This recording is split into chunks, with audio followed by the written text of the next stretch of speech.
Hey everyone, and welcome back to the channel. I am Rebecca. This is Magnolia Homeschool. Thank you so much for coming today. I just want to go ahead and let you guys know that I also have another channel which focuses mainly on cleaning, organization, motherhood, things like that. I do some day in the lives and just different kind of videos that revolve around motherhood and my kiddos. And that channel is called Magnolia and Pine. I'm gonna have that channel linked down below. If you want to check it out, go ahead and do that. And I also want to leave my Instagram name here for you to go and follow us over there as well. Today we're talking about homeschool tips. It's a series that I'm going to be doing where I give you guys different tips on different categories of homeschooling. So the first thing that I want to talk to you is going to be how I manage my home and my school. So let's get to it.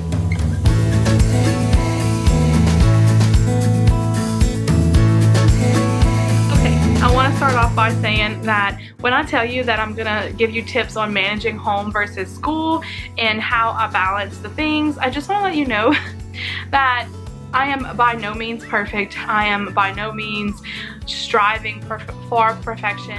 I'm definitely just trying to get by and get through the day just like you are. Yeah, I know that everybody's school day is going to be different, everybody's home life is different, and so how my day looks is going to be different than how your day looks for you. And so what I'm going to do is just give you tips that work for me. Things that I have done, that I have found have made a little bit of a difference in my day, and hopefully you can either take it and try it, or maybe it'll spark an idea for something that you want to try in your home and in your homeschool that might help you get a little bit more of a balance in your day.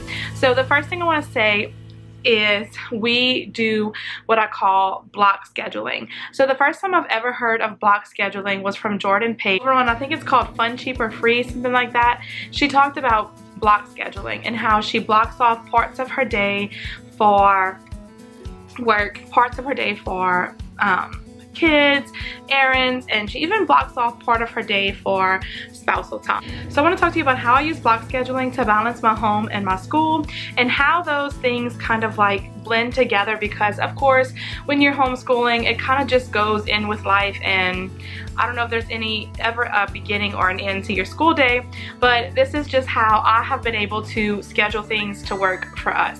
So I block off a time, usually 9 to 12, sometimes 10 to 12, and in that time I am not doing any housework, I am not doing chores, I'm not doing phone calls, I'm not texting, I'm not Facebooking, I'm not doing anything except focusing on school. I'm focusing on the kids that need one-on-one time. I'm focusing on planning out the next subject. I'm focusing on getting the project supplies together. I'm doing things that have everything and only everything to do with school. I'm not, you know, catching up with a friend, or oh, let me hurry up and swap that laundry really quick. There's none of that going on. Not even the tiniest chore. 9 to 12 is usually what I do. If we have a late start to our day, I do usually kind of like make it 10 to 12.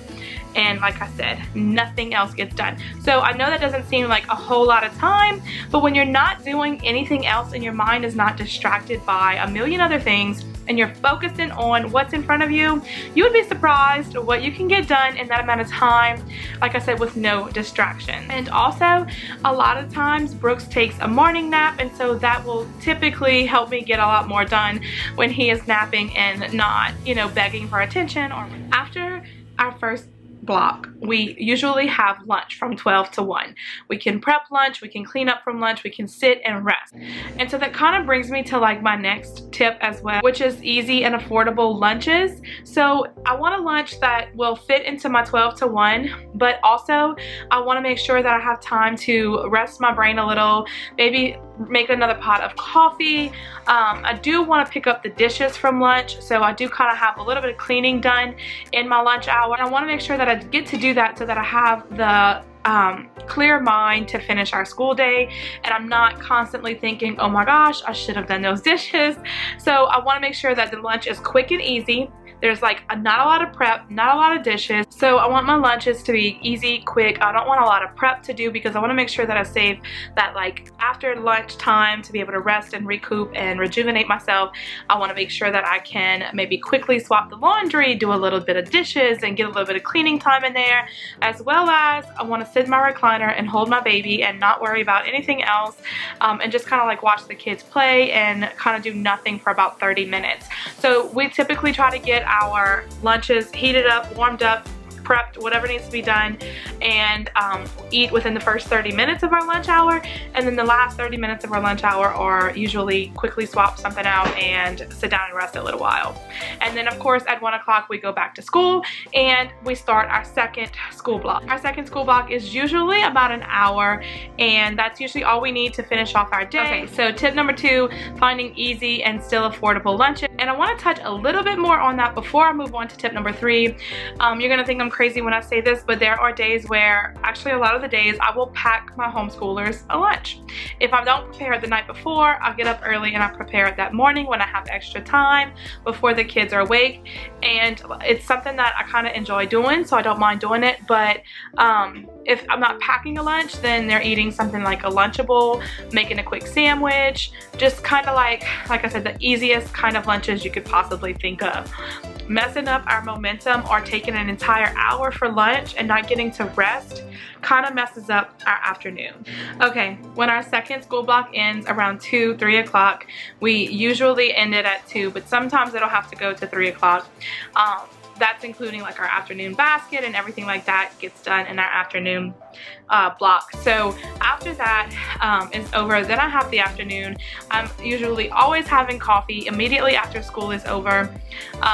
Kind of just sitting down, relaxing, enjoying myself for a little while before I have to get up and see about cleaning or doing chores that, you know, obviously weren't getting done in those blocked off times that we were focusing on just school. So tip number 3 is having dinners either prepared that you can just like throw in the oven and be done, or maybe like a crock pot meal or something like that that you can prepare in the morning before your first school block, when your kids are still maybe sleeping and you have extra time in the morning. Like, unless that's not a thing that you have. I have time in the morning, so for me that works out perfectly. But I know that everybody's house and day looks different than mine, so I'm just letting you guys know what works for me. And one of the main reasons for me that works so well is because I am blocking off all the times that I would usually start to maybe cook dinner on the stove, or if I don't cook things that I have to think about it in the back of my head all day and it's distracting me from school. So I like to get it done either in a crock pot or a casserole, something that I know I can prepare in the morning and either just be ready at 5 o'clock, 6 o'clock when we're ready to eat dinner, or that I can pop in the microwave, pop in the oven, you know, let it bake for an hour, but it's already prepared from that morning. So that would definitely be tip number 3, is having a dinner that is either prepared already or in a crock pot or something like that. Tip number 4 is planning. Now, I don't want to sound like the most organized person in the world, because I'm definitely not the most organized person ever, but planning is something that I do really like to do. I like to lesson plan and I like to life plan. I like to make sure that I have things written down, organized. I have a visual goal set. I have a checklist. I have my brain dumped onto paper and out of my mind, and just have a clear head to do the block scheduling and focus on what I'm supposed to be focusing on. Usually I will make my list and kind of like do my planning the night before for like my life planning. My lesson planning is always done like on Sundays. I usually get that done on a Sunday afternoon, where I'll just kind of like get myself motivated for the week by going through our stuff and writing our goals down and what we want to get done on my lesson planner.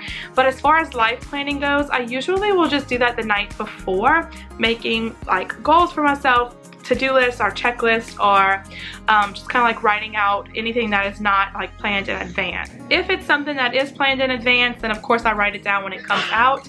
Like if it'll be a birthday party that we have to attend, I will, you know, write it in whenever we get the invitation. But as far as like everyday kind of planning, I do that the night before. And having that visual goal and that like mindset on paper. I see it, I can check it off. It just does something for me. It gives me like this accountability. And for some people, I've heard that it makes them anxious. It makes them like really worried and nervous. They don't like to see all the stuff on paper, and I totally can understand that. So it may not work for everybody, but for me and the way my brain works, it definitely is a plus and something that I do plan on continuing to do, because it definitely helps me balance and manage my school and my home. Okay, the last and probably my favorite tip of this video is going to be rest. Resting when you can, noticing when you need rest, noticing when you have the burnout is coming. And if you don't know what I mean by the burnout is coming, the burnout means when you are working so hard to do your checklist and check off everything and accomplish things and have your kids learning and making sure that they're doing the things they're supposed to be doing and really feeling like you have been the best homeschool mom ever. Yeah, you're gonna get burnout. So you want to allow yourself what I call burnout vacation days. We actually just had a 2-week burnout vacation. We took 1 week, it wasn't enough, so we took a second week. And I will do that throughout the year as I see fit, as I feel the need to do it. And whenever we came back after our 2-week burnout vacation, I was motivated, I was relaxed, I was rejuvenated, I was ready to do it. I also had a brand new vision of what I wanted my homeschool to look like, because in those 2 weeks I was able to say, here is what mainly caused that burnout, and so I want to slack off of that a little bit. I want to kind of like dial that back a little bit so that I don't continue getting burned out, because the burnout will come faster and faster each time. So I used my burnout vacation to recognize the burnout, dial back what was causing the burnout, rest my mind, rest my body, rest my soul, and just kind of like get my house in order. I didn't have to worry about block scheduling on that burnout vacation. I was able to just do things. I was able to organize cabinets, kind of like a little spring cleaning. So it really made a big difference when we started our school day back up on the Monday morning following those 2 weeks. So that would definitely be another tip of mine, is to rest when you need it and be able to recognize when you need the rest. Know the signs of burnout. Know your signs of burnout, because your signs may look different than my signs. But for me, one of the things that makes me realize burnout is coming is whenever I am dreading a school day, whenever one-on-one time is not something that I'm noticing. I don't notice a connection with my kids. I notice how it's just aggravating to me, and that is definitely not how teaching your students should feel, and it's definitely not what your student should feel from you. They should notice the joy of teaching and create their joy of learning, and you don't want your burnout to ruin how they view their homeschool. I was reading this book, actually Audible was reading it to me, but I was reading Teaching from Rest, and one of the things in the very beginning of the book that she talks about is burnout. And whenever you are at that point and your kids are not learning because what your vision of learning was is not what it's supposed to be. So you might say, we have these 15 things to do in a day, and you're burning yourself out. The kids are actually not picking up anything, and yeah, everybody's just kind of running around like chickens with their heads cut off. So one of the things she says is, if you ask yourself what you want your kids to say about their homeschool, about their childhood when they grow up, if someone were to ask them, what was homeschool like? That's interesting, you were homeschooled, what was it like? What do you want their answer to be? She says to just kind of jot it down and use those 3 words. I think she said to write 3 words down, and to use those 3 words to you know, kind of like say how you want your school to be run. And so that kind of hit me really hard. I was like, well, I definitely don't want my kids to remember me in a corner crying. So I want to talk about what I want my kids to say about homeschool when they grow up, and then I want to take that and say, this is what I'm going to do to make that happen. And so a lot of times burnout comes from not doing that and not focusing on that. So that was just a thing that kind of like hit me and made me wake up and realize. And it just so happened that I was on the second week of my burnout vacation when I read that chapter. So it really suited my life perfectly. But anyway, that book was called Teaching from Rest. I'll go ahead and link it down below in the description box. And that is going to wrap up this video. I hope you guys hit that subscribe button. Stick around a while because we will have more videos coming out in this homeschool tips series. So thank you so much for watching. I hope it inspired you, motivated you, or encouraged you in some sort of way. If it did, give this video a thumbs up, and I'll see you all in the next one. Bye, guys. Gotta give me some love now.